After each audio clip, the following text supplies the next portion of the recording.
제가 설교를 하면서 항상 여러분들한테 부담을 팍팍 드리는 것 같아서 근데 어쩔 수가 없습니다. 하나님 말씀이 그렇게 되어 있습니다. 혹시 여러분 가운데 개인적으로 완전히 파산한 분이 계실지 잘 모르겠습니다. 아마 속으로 저도 파산한 적이 있는데 이렇게 하시는 분도 계실 텐데 저도 완전히 파산을 경험했습니다. 1997년에 우리나라에 대량 부도 사태가 나지 않았습니까? 급기야는 이제 나라가 외국에 빌린 돈을 갚지를 못해서 사상 초유의 국가 부도가 나는 그런 사태가 됐는데 우리가 이른바 이제 IMF 사태 이렇게 얘기하고 있습니다. 벌써 22년이나 지났습니다. 어제 이렇게 오래된 것 같지 않은데 그때 많은 사람들이 이제 직접적으로 간접적으로 영향을 받았습니다. 큰 기업들이 막 쓰러지는데 대우, 기아, 삼립, 혜태, 동아, 그 말고도 엄청난 기업들이 다 쓰러지고 큰 회사들만 쓰러진 것이 아니고 거기 이제 연쇄 부도가 일어나지 않습니까? 그래서 심지어는 이제 하루에 100개씩 기업들이 막 무너졌습니다. 100개씩. 그리고 이제 직장을 잃은 사람들이 얼마나 됐는가 하면 그때 120만 명이 직장을 잃었습니다. 120만 명이 직장을 잃고 실업자가 얼마나 있었냐면 우리나라에 150만 명이 있었습니다. 하루아침에 이제 알거지가 돼서 어쩔 줄을 몰라 하는 사람들이 막 속출하고 그래서 또 아까운 목숨을 버리는 사람들도 생겨나고 그때는 전 재산을 잃었습니다 하는 사람들이 하도 많아가지고 별로 이상한 일도 아니었습니다. 그때 많은 사람들이 이제 파산을 경험하게 되었는데 그래서 사람들이 너무 많아갖고 당시 이제 경제가 너무 어렵고 그래서 단군 이래로 가장 험한 환란의 때다 이렇게 얘기를 하기도 했습니다. 저는 이제 그때 이제 미국에 있었습니다. 미국에서 공부하고 있었는데 IMF 이전만 하더라도 그 달러 환율이 얼마 정도냐면 800원 정도였습니다. 좋을 때는 막 700 몇십 원 할 때도 있고 800원 조금 넘어가고 그랬었는데 이게 막 급격하게 올라가기 시작했는데 하루가 다르게 기억나시죠? 올라가서 2,000원이 넘었었습니다. 한때 2,000원이 넘었었는데 이제 제가 이제 공부를 할 때 LG에서 저에게 이제 돈을 줬었습니다. 그런데 어느 날 아무런 통보도 없이 돈을 안 주기 시작하는 겁니다.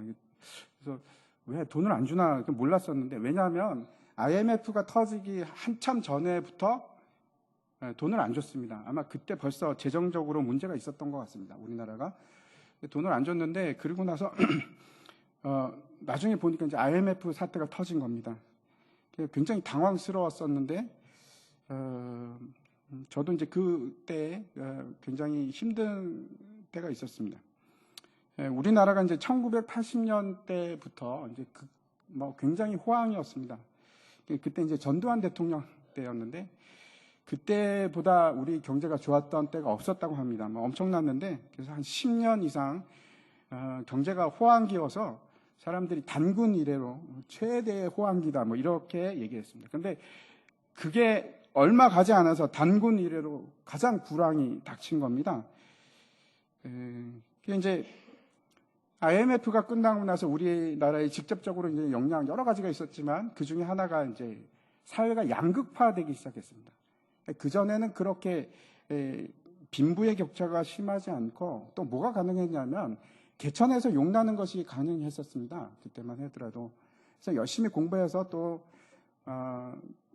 개천에서 용나고 그런 일인데 그 이후로 불가능해지기 시작했습니다. 요즘에는 참 힘듭니다. 그런 일이 있을지도 모르겠는데 양극화가 일어나고 그다음에 이제 실업자가 그때 이후로 많아지기 시작했습니다. 저도 이제 그 대학을 졸업한 게 1987년에 졸업을 했었는데 그때는 완전 고용 상태였습니다. 우리나라가. 그래서 일하고 싶은데 직장이 없어서 일을 못한다. 이런 건 없었습니다. 누구든지 원하는 거의 모든 직장에 갈 수 있을 만큼 그랬었는데 그 이후로 이제 실업이 사회적인 문제가 됩니다. 지금도 그렇지 않습니까? 그 이후로 계속 높은 실업률을 유지하고 있습니다. 역사적으로 본다면 언제나 호황만 있는 것이 아니고 좋을 때가 있고, 그리고 나서 안 좋을 때가 있습니다. 좋을 때가 지나면 뭐 당연한 얘기겠지만 불황이 옵니다. 언제까지만 좋은 일이 계속되리라고 생각하지 마시기 바랍니다. 반드시 힘든 때가 옵니다. 요즘에 제가 이제 요한계시록을 금요 기도회 때 강해를 하고 있는데, 요한계시록 6장에 보면은 인의 재앙이 나옵니다. 이 인의 재앙은 어떤 뜻인가 하면 말세의 특징을 굉장히 전체적인 특징을 얘기하고 있습니다. 말세라는 것이 우리 앞으로 닥쳐올 미래만 얘기하는 것이 아니라, 말세가 원래 그 뜻이 어떤 뜻인가 하면 예수님께서 이 땅에 오시고 그리고 십자가에 죽으시고 부활을 승천하신 이후부터 시작해서 예수님께서 다시 이 땅에 오실 때까지, 재림하실 때까지 그 기간을 말세라고 합니다. 세상의 끝이라고 합니다. 그런데 그때의 특징이 뭔가, 인을 뗄 때마다 이제 처음 4개의 인에서 말들이 하나씩 나타나기 시작합니다. 처음에 이제 등장하는 말이 흰말입니다. 흰말은 예수님을 상징하는 것이 아니고 거짓 선지자입니다. 말세의 특징, 가장 두드러진 특징 중에 하나가 거짓 선지자입니다.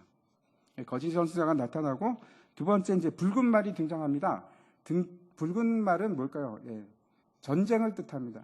그래서 이 땅에는 언제나 전쟁이 있습니다. 쉬지 않고 전쟁이 일어납니다.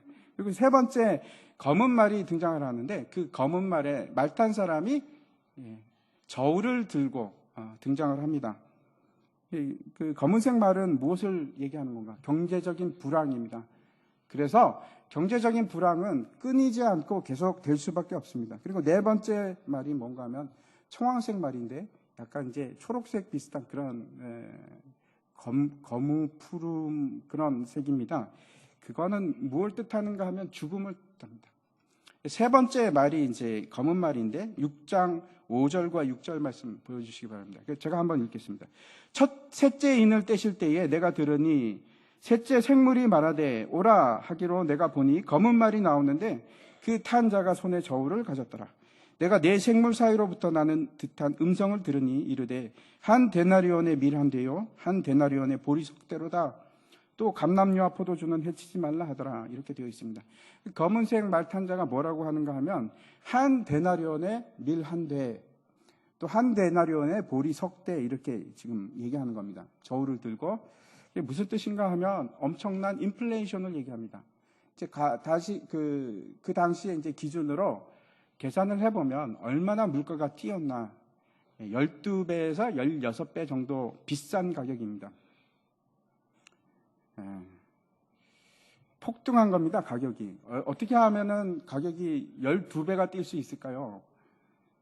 그런 일이 있다는 겁니다. 경제적인 공황이 있다는 겁니다. 제가 이제 앞에서 말씀드린 적이 있는데, 성경은 처음부터 끝까지 하나의 주제에 대해서 말씀하고 있습니다. 그 주제가 뭐겠습니까? 구원입니다. 구원인데 누구를 통한 구원입니까? 예수 그리스도를 통한 구원이 성경의 주제입니다. 그래서 창세기로부터 시작된 구원 얘기가 어디서 끝이 나는가 하면 요한계시록으로 끝이 됩니다. 근데 성경 전체가 하나의 주제를 쭉 이어서 일관되게 주장하고 있을 뿐만 아니고, 각 책마다 그 책이 전체 구원 얘기의 축소판입니다. 그 안에서도 마찬가지입니다. 지금 우리가 요셉을 보고 야곱을 보고 하는데, 그 각각의 얘기가 결국 구원의 얘기입니다. 그래서 그 주제가 이제 한 번만 등장하는 것이 아니고, 성경을 보면 계속 그 주제가 반복됩니다. 반복을 되면서 점점 큰 원을 이렇게 나선형처럼 그리면서 가는데, 그래서 왔던 얘기가 또 나오고 또 나옵니다. 이게 너무나 중요합니다. 왜 그런가 하면, 이 창세기에 일어난 일은 우리에게도 일어난다는 뜻입니다. 그래서 중요합니다. 이제 창세기 제일 처음 1장 1절 말씀이 태초에 하나님이 천지를 창조하시니라 라는 말씀인데, 그 태초에 하는 말이 히브리어로 베레시트라는 말입니다. 근데 베레시트가 무슨 뜻인가 하면 그 내용을 잘 연구해 보면 참 놀랍습니다. 그 안에 성경 전체가 다 들어 있습니다. 창조부터 시작해서 마지막 심판까지. 요셉의 얘기도 마찬가지입니다. 창세기 시작이 하나님께서 천지를 창조하시는 것으로 시작하는데 창세기의 끝이 어떻게 끝이 나는가 하면 이제 우리가 이제 끝이 다 다가왔는데 그 끝은 야곱이 그 온 가족을 데리고 극심한 기근 속에서 구원을 얻는 얘기입니다. 마치 요한계시록에서 그 요한계시록을 보면 참 많은 엄청난 환란이 있습니다. 그 환란을 다 지나갈 때 예수님께서 다시 이 땅에 오십니다. 그리고 구원이 완성되는 겁니다. 그 얘기를 지금 똑같이 하고 있는 겁니다. 그래서 이 창세기에 우리가 하나하나 세세하게 구체적으로 이것이 어떤 의미를 가지고 있는지 다 알 수는 없지만 드러날 겁니다. 드러날 것이고 이 오늘 기근 얘기도 그렇습니다. 아주 우리에게 중요할 수밖에 없습니다. 그래서 이 기근 얘기는 옛날에 야곱의 가족이 기근 때문에 애굽으로 이주했다 하는 단순한 얘기가 아니고 우리에게 임할 일들에 관한 얘기를 지금 하나님께서 하고 계신 겁니다. 그래서 이 이야기를 통해서 우리가 깊이 또 생각해야 되고 무엇을 하나님께서 우리에게 알기를 원하시는가 하는 것을 우리가 생각해 봐야 합니다. 우리가 성도가 이 땅에서 살아갈 때 배우게 되는 게 있습니다. 뭘 배우는가 하면 파산입니다. 파산이 무엇인지 배우게 되는데 여러분은 어떻게 생각하십니까? 나는 파산한 적도 없고 앞으로도 절대 나에게는 파산이 있을 수가 없어. 파산은 우리에게 불필요한 것인가? 의미 없는 것인가? 물론 저도 파산은 싫습니다. 아주 끔찍합니다. 저도 완전히 파산한 경험이 있기 때문에 다시 하라고 하면 못할 것 같습니다. 그런데 우리가 하나님과 함께 동행하며 하나님과 함께 가는 길에 있어서 파산이라는 것은 오히려 우리에게 아주 핵심적인 거구나. 야, 파산이 이렇게 우리에게 필요한 거구나 하는 것을 우리가 깨닫게 되는 겁니다. 지금 막 떨리기 시작하십니까? 또 목사님이 무슨 얘기를 하려고 저러시나. 만약에 우리가 토기라고 하면 하나님께서는 토기장이십니다. 그래서 우리를 빚으시는데 생각해 보시기 바랍니다. 우리를 어떻게 빚으십니까? 그냥 진흙덩이를 그냥 턱 갖다 놓고 그냥 그렇게 빚으십니까? 아닙니다. 치고 때리고 주무르고 그래서 안에서 공기도 빼고 그래서 어느 적당한 모습을 둥글둥글한 모습을 만들어야 됩니다. 모난 모습이 아니고 둥글둥글한 모습을 먼저 만들어 놓고 그리고 그걸 다시 깎고 주물르고 모습을 내는 겁니다. 그래서 아름답게 만드는 겁니다. 우리도 마찬가지입니다. 한 번은 떡을 치듯이 바닥에 한번 딱 쳐져서 내 모습이 완전히 무너지고 또 무너지고 이런 게 필요합니다. 그때 비로소 나에게서 아름다운 형상이 나타나는 거예요. 예수 그리스도의 형상이 그렇게 쳐주고 만져주고 주무르고 그래서 내 모습이 무너지고 또 무너지고 그때 이제 토기장이가 아름다운 그릇을 만들 수가 있는 겁니다. 바울이 우리에게 고통의 목적과 파산의 목적에 대해서 성경에서 얘기하고 있습니다. 한번 보시겠습니다. 고린도 후서 1장 8절부터 10절인데 형제들아 우리가 아시아에서 당한 환난을 너희가 모르기를 원하지 아니하노니 힘에 겹도록 심한 고생을 당하여 살 소망까지 끊어지고 우리는 우리 자신이 사형 선고를 받은 줄 알았으니 이는 우리로 자기를 의지하지 말고 오직 죽은 자를 다시 살리시는 하나님만 의지하게 하심이라. 여기 목적이 있습니다. 잘 보십시오. 우리로 자기를 의지하지 말고 오직 죽은 자를 다시 살리시는 하나님만 의지하도록. 그가 이같이 큰 사망에서 우리를 건지시고 또 건지실 것이며 또 이후에도 건지시기를 그에게 바라노라. 바울이 심한 고생을 하는데 얼마나 심한 고생이면 이제 살 소망이 없어집니다. 그래서 마치 이제 죽음만 기다리는 사형 선고 받은 그런 사람처럼 완전히 파산한 상태. 완전히 파산한 상태. 성경에 그런 사람들이 참 많이 나옵니다. 한두 사람이 아니고 대부분이 그런 경험을 합니다. 하나님께서 그런 상황을 허락하신 이유에 대해서 뭐라고 얘기하고 있습니까? 내 자신을 의지하는 것이 아니고 죽은 자를 살리시는 하나님이 하시는 그 하나님을 의지하고 신뢰하게 하기 위해서. 그래서 죽은 자가 되는 겁니다. 죽은 자를 다시 살리시는 하나님을 의지하게 하기 위해서 죽은 자 같이 되는 겁니다.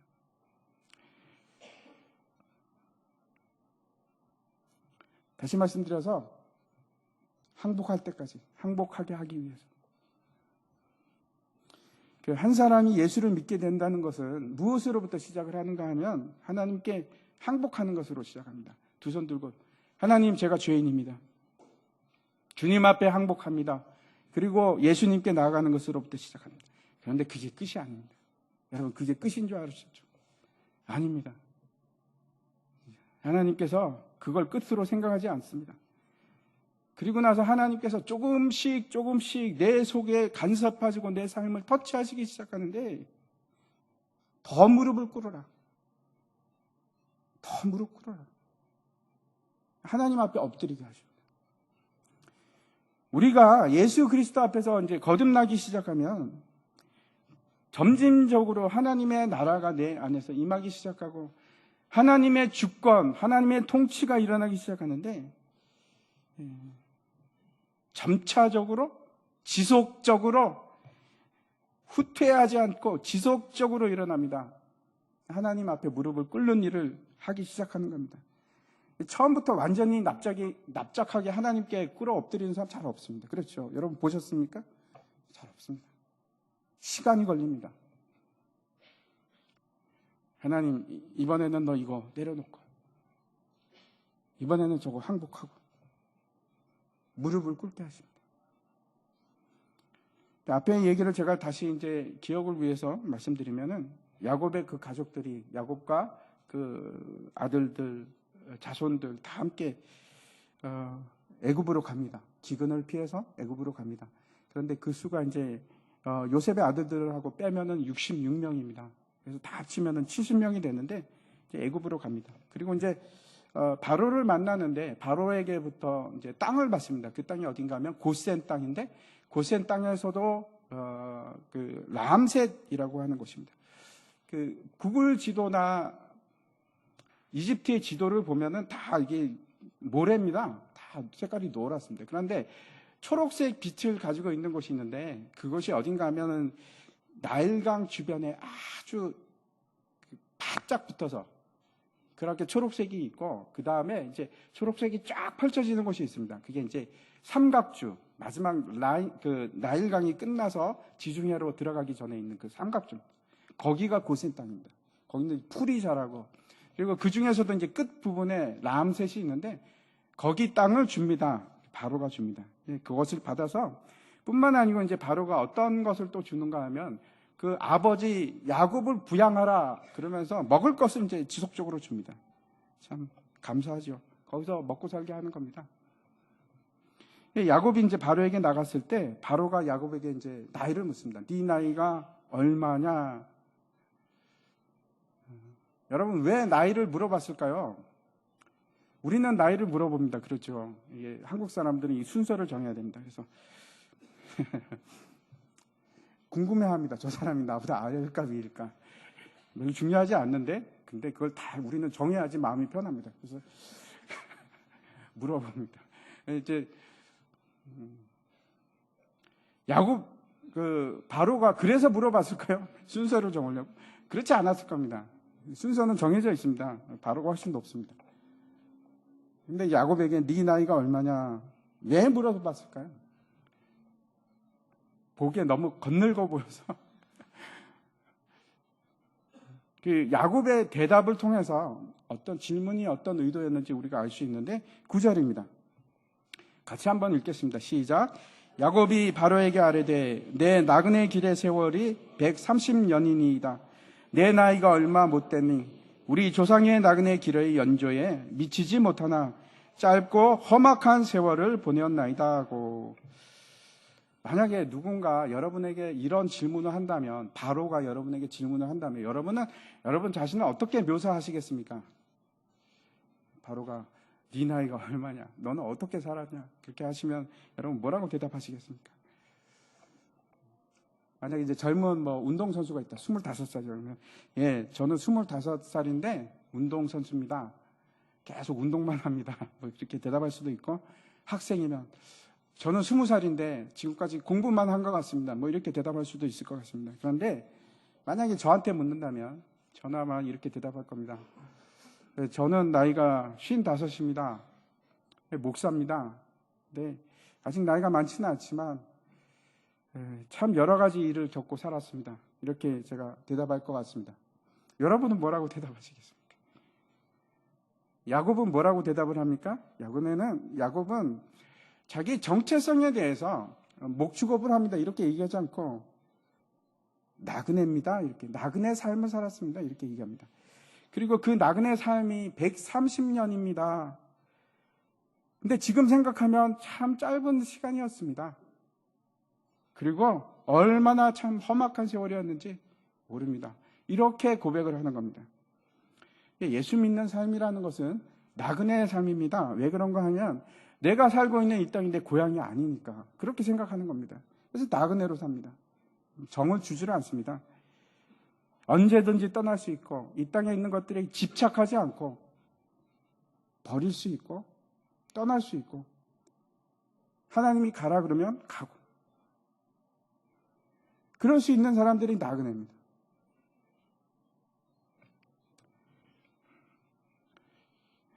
그래서 내가 살고 싶은 곳에 내가 집착하면서 뭔가를 모으면서 사는 사람들이 아니고 예수님의 길을 따라가는 사람들입니다. 길을 가는 사람들입니다. 그렇다고 해서 제가 여러분들 집 다 팔아갖고 이사 가라고 하는 말이 아닙니다. 이단들이 그렇게 합니다. 근데 그런 말이 아니고 여러분의 마음의 상태를 제가 말씀드리는 겁니다. 그렇게 하셔야 됩니다. 여러분의 마음은 이 땅에 집착하는 그런 마음을 가지시면 안 됩니다. 우리는 언젠가 하나님 심판대 앞에 섭니다. 다 섭니다. 그때 하나님이 똑같은 질문을 하실 겁니다. 네 나이가 얼마냐? 너 그 땅에서 어떻게 살았느냐? 뭐라고 대답하시겠습니까? 예, 저는 열심히 돈 모아 왔습니다. 이렇게 하시겠습니까?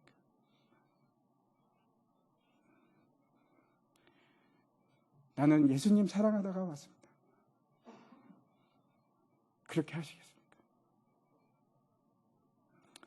창세기 47장은 바로 앞에서 야곱이 이 고백을 합니다. 그 삶에 대한 고백을 하고, 그리고 이제 이어지는 내용이 기근에 대한 얘기입니다. 기근 얘기가 나오고, 그 다음 나오는 얘기는 이제 야곱이 죽기 전에 17년이 또 지납니다.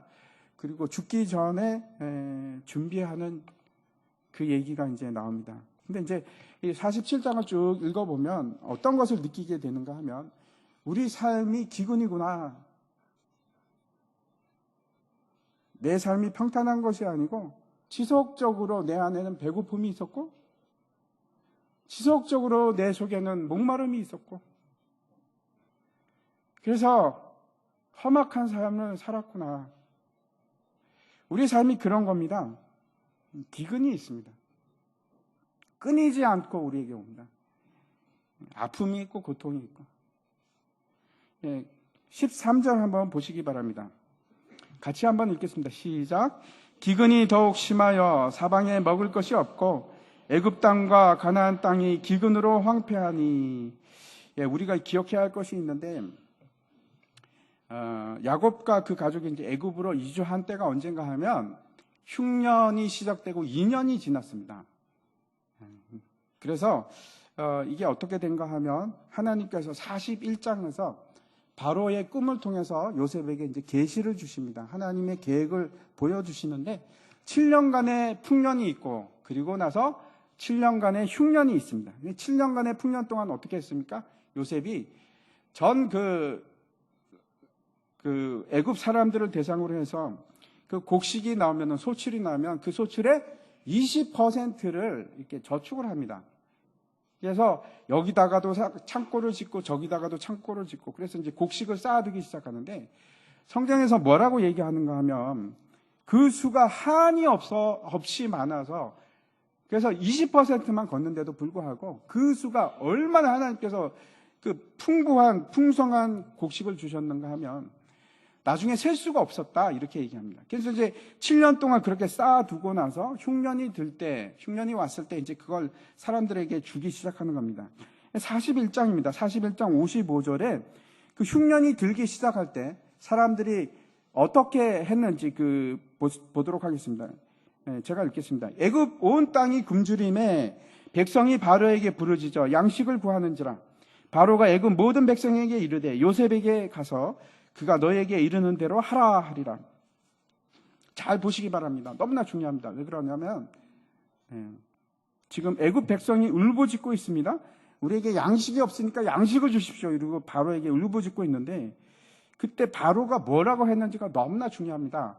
왜 그런가 하면 바로가 우리에게 비유하고 있는 바가 있습니다. 바로는 누구를 상징합니까? 하나님을 상징합니다. 그리고 요셉은 예수 그리스도를 상징합니다. 그래서 이런 겁니다. 지금 기근이 들었습니다. 경제적 고통이 오고 그다음에 환난과 고통이 막 이제 왔을 때 부르짖을 때 하나님께 부르짖을 때 하나님 뭐라고 얘기하십니까 지금? 요셉에게 가라. 그리고 그가 하는 말 그대로 행하라. 너는 예수께 가라. 그 예수가 하는 대로 행하라. 이렇게 지금 말씀하시는 겁니다. 그게 방법입니다. 통과하는 방법입니다. 내가 예수님을 믿고 예수님이 내 구주가 된다는 것이 무슨 뜻인가 하면 예수님께서 나를 이제 통치하기 시작하는 겁니다. 조금씩 통치하기 시작해서 내가 내 관할 하에 있던 것들을 하나씩 예수님께 그 통치권을 넘기는 일을 하는 겁니다. 그게 예수 믿는 겁니다. 누구든지 예외가 없습니다. 저는 목사니까 그렇게 해야 되고 여러분 아니니까 안 하셔도 됩니까? 아니요. 여러분 다 하셔야 됩니다. 예외가 없습니다. 여러분이 통치하고 있는 거 하나하나 다 넘기셔야 됩니다. 예수님께. 그리고 이 일은 반드시 일어납니다. 반드시 일어납니다. 다시 오늘 본문으로 가서 그렇다면 요셉이 그 말대로 행하라 그랬는데 요셉이 뭐라고 했는지 오늘 본문으로 가서 보겠습니다. 47장 14절과 15절입니다. 제가 읽겠습니다.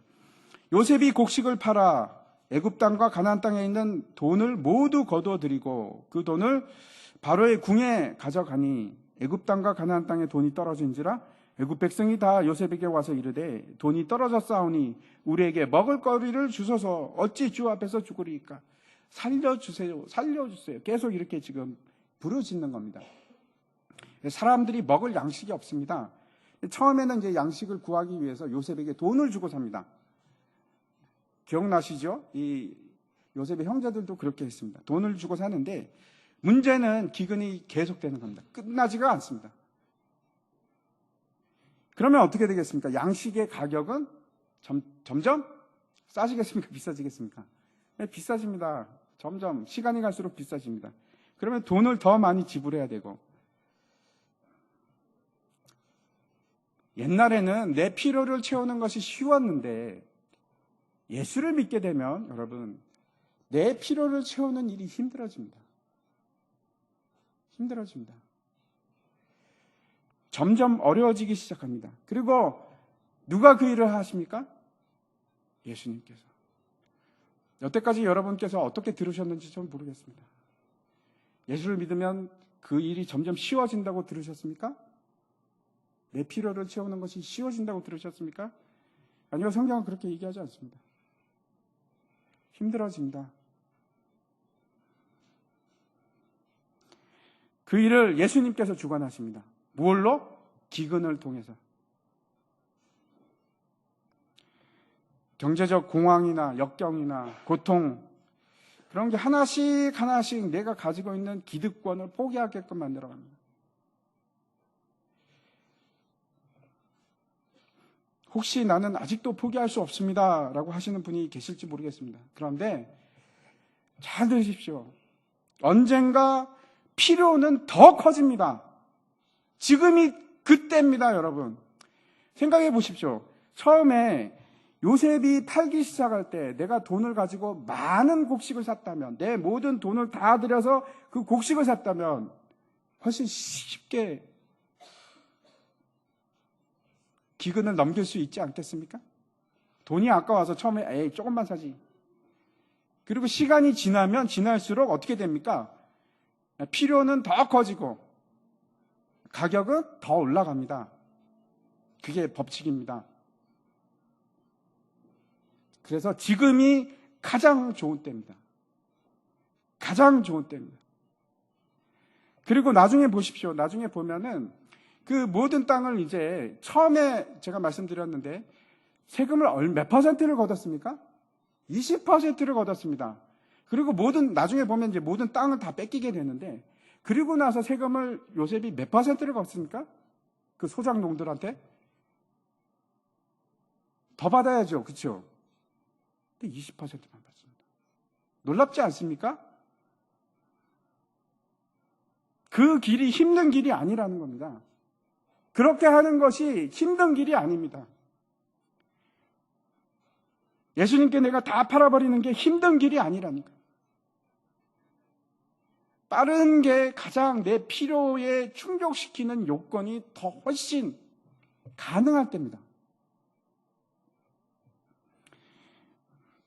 여러분 매일매일 어떤 것이 필요합니까? 혹시 텔레비전을 매일 보셔야 합니까? 근데 만약에 한번 생각해 보십시오. 텔레비전을 내가 한 6개월은 안 봐야지. 안 볼 수 있습니다. 참을 수 있습니다. 휴대폰은 어떻습니까? 휴대폰을 내가 한 4주, 3주 그렇게 못 들고 있다.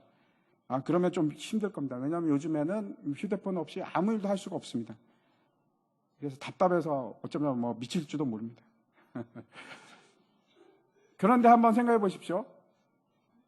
식사는 어떻습니까? 음식은 어떻습니까? 한 끼 굶어도 배가 고픈데 사람이 보통 3일은 굶을 수 있습니다. 괜찮습니다. 3일 정도는 굶어도 별 지장 없습니다. 그런데 4일째가 되면 고통이 극도로 심해지기 시작합니다.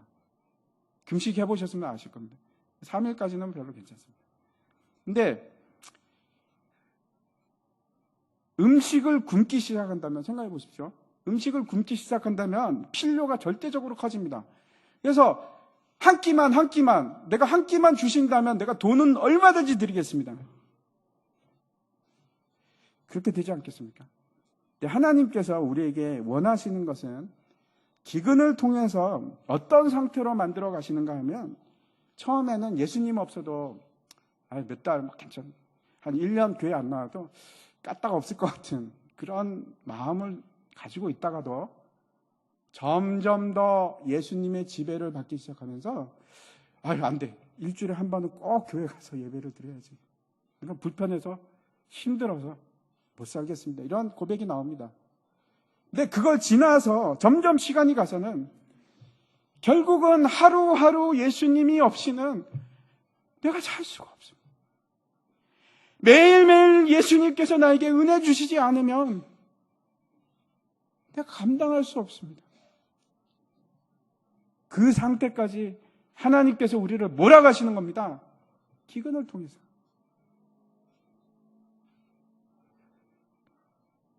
지금 막 생각하시죠. 나는 며칠 동안 없어도 괜찮을까? 한 달 정도는 괜찮을 것 같아. 이렇게 생각하십니까?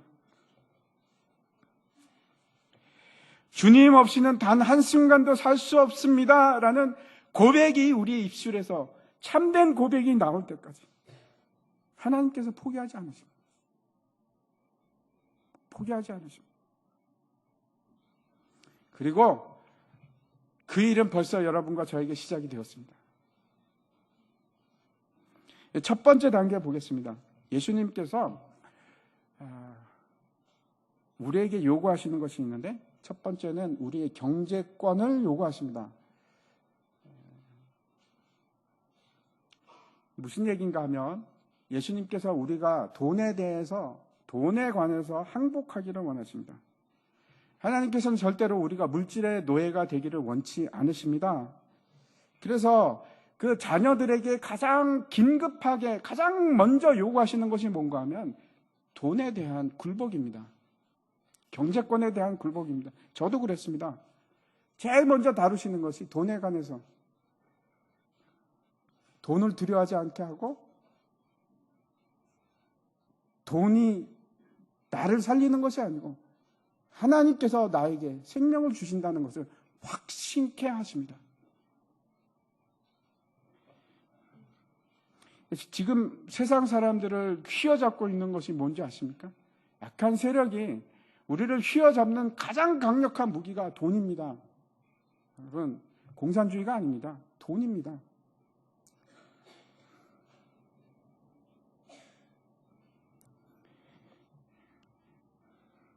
무기가, 사탄의 가장 큰 무기가 돈입니다. 그리고 우리에게 있어서 여러분, 우리는 돈이 필요합니다. 그런데 돈이 필요합니다. 그렇지만 돈을 사랑하고 하나님을 사랑할 수도 없고 돈에 굴복한 채로 예수님께 굴복할 수도 없습니다. 제 얘기가 아니고 하나님의 말씀에 그렇게 되어 있습니다. 둘 다 섬길 수가 없습니다. 하나만 택하셔야 됩니다. 내가 돈을 사랑할 것인가? 아니면 예수를 사랑할 것인가?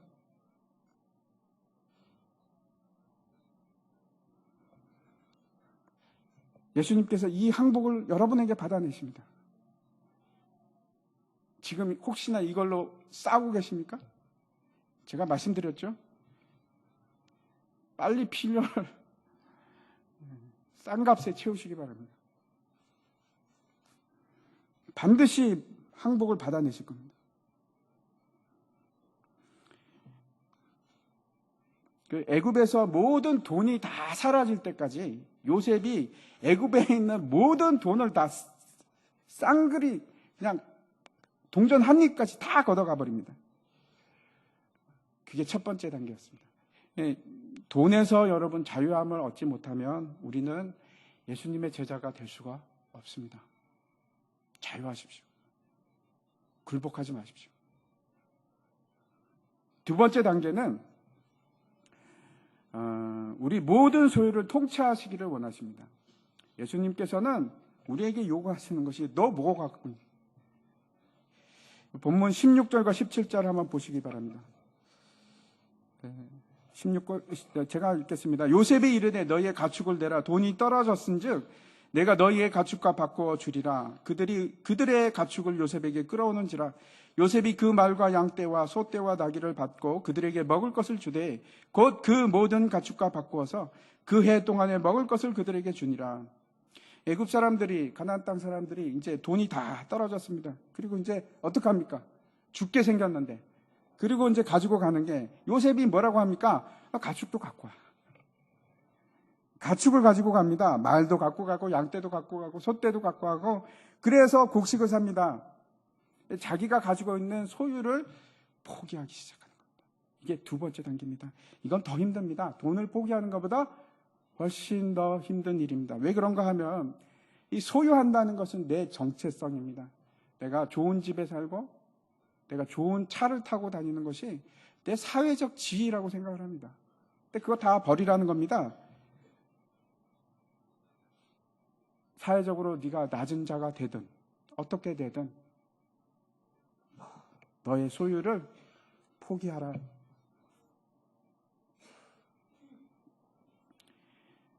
내가 가진 것을 포기한다는 것은 또 다른 의미가 있는데 만약에 내가 돈이 없다고 하더라도 내가 직업이 있고 내가 돈을 벌 수 있는 능력이 있다면 별 문제가 안 됩니다. 또 벌면 되니까. 돈이야 뭐 또 벌면 됩니다.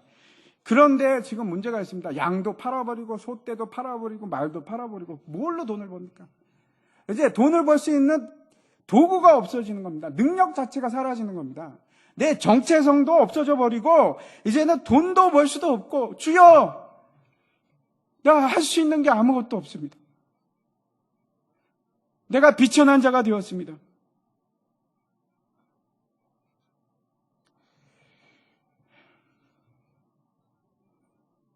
내 정체성을 포기하는 겁니다. 항복하는 겁니다. 예수님께서 그걸 여러분에게 요구하시는 겁니다. 두 번째 단계로. 어떻게 하시겠습니까? 부자 청년이 예수님께 와서 이렇게 질문을 합니다. 내가 어떻게 하여 영생을 얻을 수 있습니까? 그랬더니 예수님께서 뭐라고 하시냐면, 네가 가지고 있는 모든 것을 다 팔아서 가난한 자에게 나눠주고 그리고 나를 따르라. 그게 무슨 얘기인가 하면 너의 모든 정체성도 다 내려놔라. 부자 정체성도 내려놔라. 내가 가진 것을 다 팔아서 내 소유를 다 버린다는 거 여러분 쉽습니까? 돈을 포기하는 것보다 훨씬 더 힘듭니다. 나된 모습을 포기하는 겁니다. 내 지위도 포기하고 내 삶의 능력도 포기하고 비천한 대로 하나님, 내가 하나님 외에는 은혜 구할 데가 없습니다. 그런 사람이 되라는 겁니다. 예수님 앞에 그런 항복하시기를 원합니다. 그게 두 번째입니다. 세 번째 보겠습니다. 세 번째 예수님께서 여러분에게 구하시는 것이 있는데 그게 뭔가 하면 여러분의 몸입니다. 이건 더 힘듭니다. 19절 한번 보겠습니다. 19절 한번 같이 읽도록 하겠습니다. 시작. 우리가 어찌 우리의 토지와 함께 주의 목전에서 죽으리까? 우리 몸과 우리 토지를 먹을 것을 주고 사소서. 우리가 토지와 함께 바로의 종이 되리니 우리에게 종자를 주시면 우리가 살고 죽지 아니하며 토지도 황폐하게 되지 아니하리이다. 이제 더 이상 돈도 없고 줄 가축도 없고 그 다음에 뭘 팔아야 됩니까? 토지를 팝니다. 토지도 다 팔고 그리고 나서 남은 거는 이제 몸뚱아리 하나밖에 없습니다. 너무하지 않습니까? 몸을 팔라고 합니다. 여러분 어떻게 하시겠습니까? 파시겠습니까? 아니면 그냥 내가 확 죽어버리고 말지 나는 자존심이 있어서 나 그렇게 못하겠다 이렇게 하시겠습니까? 자신의 몸을 팔아서 바로의 종이 되라고 합니다. 이게 예수님께서 우리에게 요구하시는 세 번째 단계입니다. 몸을 요구하십니다.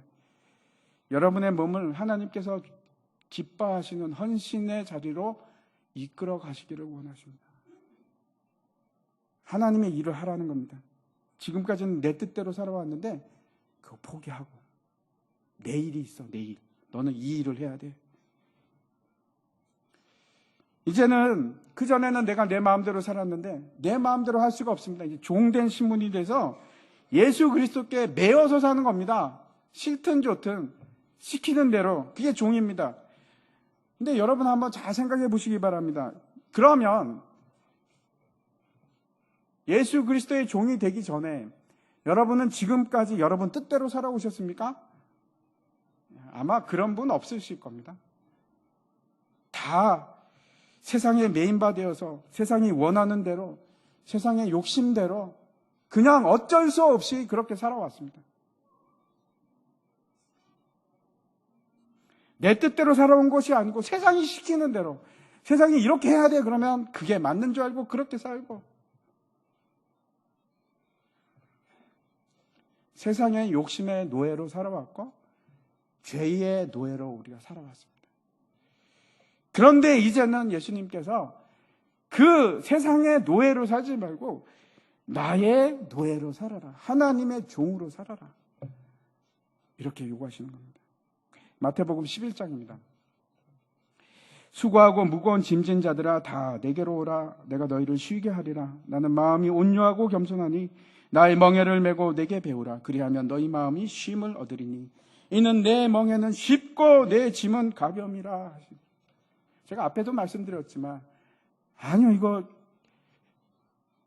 어렵지 않습니다. 근데 이걸 포기하기는 정말 더 힘듭니다. 내 정체성을 포기하는 것보다 내 몸을 포기하는 것이 더 힘듭니다. 오늘 본문의 25절 보도록 하겠습니다. 같이 한번 읽겠습니다. 25절 보시고 함께 읽겠습니다. 시작.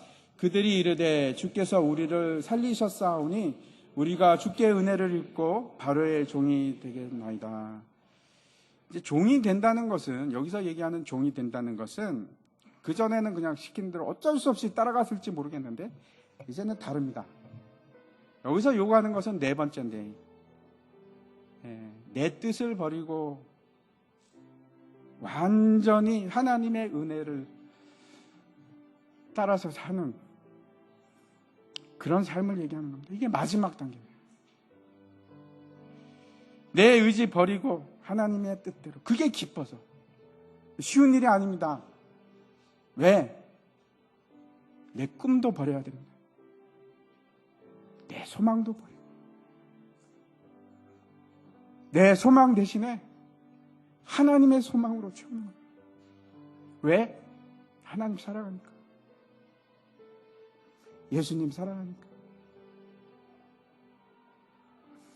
이거는 여러분 나이가 작건 크건 상관이 없습니다. 우리 모두가 해야 합니다.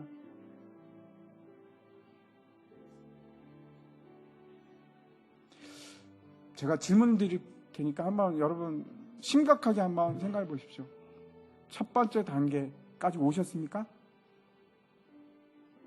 돈에 항복하셨습니까? 포기하셨습니까? 두 번째, 내가 뭔가를 소유하겠다는 거 항복하셨습니까? 포기하셨습니까?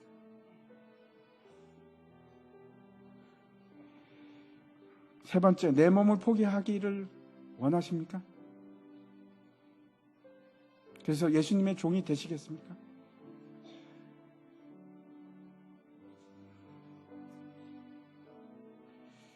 네 번째, 여러분의 의지도 뜻도 꿈도 다 항복하시겠습니까?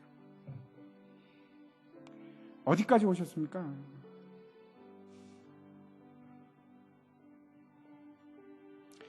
하나님께서 완전한 항복을 요구하십니다. 완전한 항복. 그리고 그곳에 예수 그리스도로 채우시기를 원하십니다. 근데 여러분, 거기에 참 자유가 있고 거기에 참 생명이 있습니다. 아니면 어떻게 하시겠습니까? 기근인데.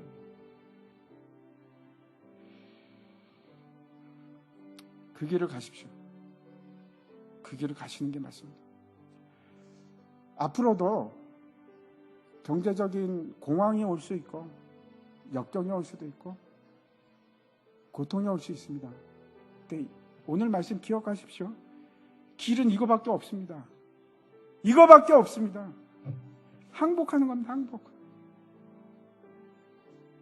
하나님, 돈도 포기하고 내 정체성도 포기하고 내 몸도 포기하고 내 뜻과 의지와 내 소망도 다 포기합니다. 이게 방법입니다.